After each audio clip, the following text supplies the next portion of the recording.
Here's a long, atmospheric retelling of one of the most chilling true mysteries ever recorded, one that blurs the line between natural tragedy and the supernatural, the story of the Dyatlov Pass incident. In the frozen heart of the Ural Mountains in Russia, early 1959, a group of 9 skilled hikers led by a 23-year-old student named Igor Dyatlov set out on an expedition. Their goal was to reach Otorten, a mountain whose local Monsey name means "don't go there." The group was young, enthusiastic, and well prepared, carrying warm clothing, compasses, maps, and a diary to document their journey. As the trek began, everything seemed normal. The hikers wrote cheerful notes, sang songs, and took photographs of snowy peaks. But on February 1st, after they pitched their tent on the slopes of Kholat Syakhl, translated ominously as Mountain of the Dead, something went terribly wrong.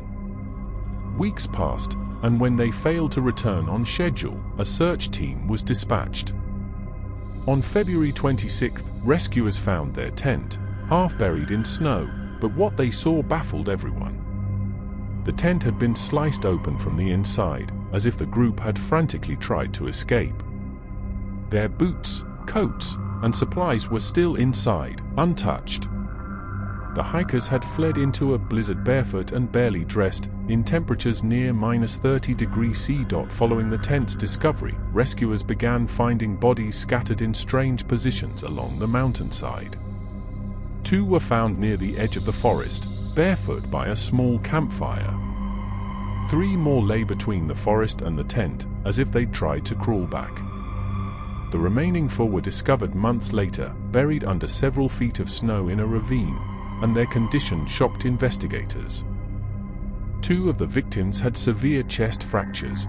1 had a crushed skull, another was missing her eyes, and the other, her tongue.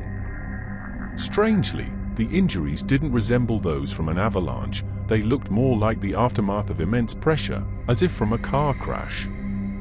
Even more unsettling, traces of radiation were found on their clothing. The official Soviet investigation listed the cause of death as a compelling natural force.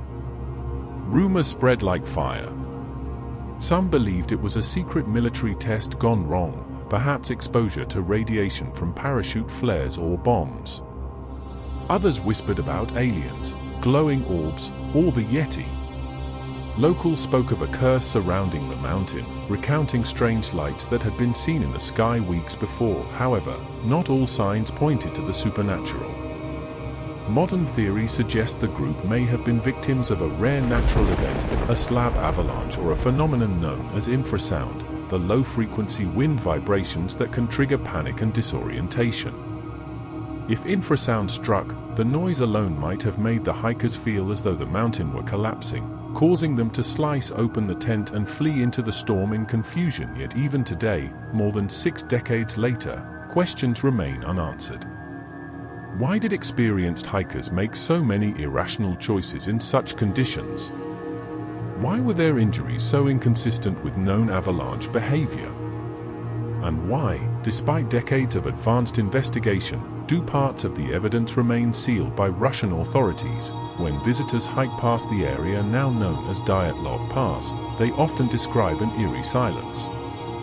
The wind whips faintly across the snow, and if one listens carefully, they say it almost sounds like distant voices calling through the mist, a chilling echo of the 9 who vanished into the mountain's white void.